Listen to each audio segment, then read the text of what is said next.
Gulf సంక్షోభం వల్ల దేశంపై కలిగే ప్రభావాన్ని ప్రధానమంత్రి కార్యాలయం సమీక్షించనుంది. చమురు సరఫరా, ధరల పెరుగుదల, పర్యవసనాల ప్రభావంపై ప్రధానంగా సమీక్షించనున్నారు.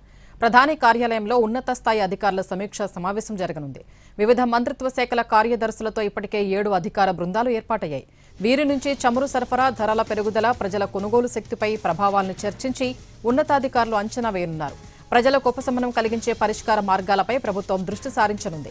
అన్ని రాష్ట్రాల్లో నెలకొన్న పరిస్థితులపై సమగ్రంగా సమీక్షించనున్నారు.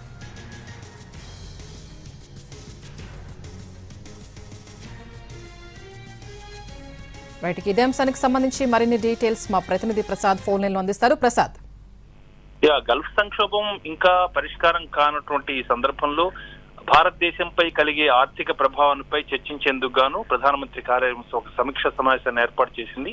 ఇప్పటికే కేంద్ర ప్రభుత్వం 7 వివిధ మంత్రిత్వ శాఖలకు చెందినటువంటి కార్యదర్శులతో 7 అధికార బృందాలను ఏర్పాటు చేయడం జరిగింది.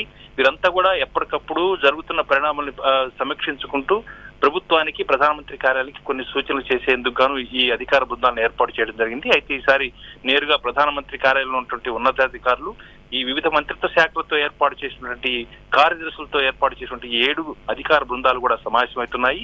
దేశవ్యాప్తంగా అన్ని రాష్ట్రాల్లో ఉన్నటువంటి పరిస్థితులు, ముఖ్యంగా చమురు, పెట్రోల్, డీజిల్ సరఫరా, ఆ సరఫరాలో వచ్చే అంతరాయాలు, దానివల్ల కలిగే పర్యవసానాల ప్రభావాన్ని చర్చించేందుకు గాను ఈ సమావేశాన్ని ఏర్పాటు చేయడం జరిగింది. ఈ సమావేశంలో ఉన్నటువంటి సమస్యకు పరిష్కార మార్గాలు ఏ రకంగా ఉండాలి, ప్రజలకు ఏ రకంగా సూచనలు చేయాలి, ప్రజలకు ఏమాత్రం ఇబ్బంది లేకుండా చూసుకోవాల్సినటువంటి బాధ్యతలు, నియంత్రణ వ్యవస్థలకు సంబంధించి ఎలాంటి సూచనలు చేయాలి, వీటన్నిటిపై కూడా సమగ్రంగా చర్చించి ఒక కార్య ప్రణాళికను కూడా రూపొందించుకునేందుకు గాను ఈ సమావేశాన్ని ఏర్పాటు చేయడం జరిగింది.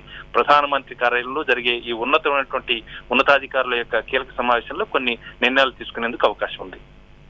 Right, thank you Prasad.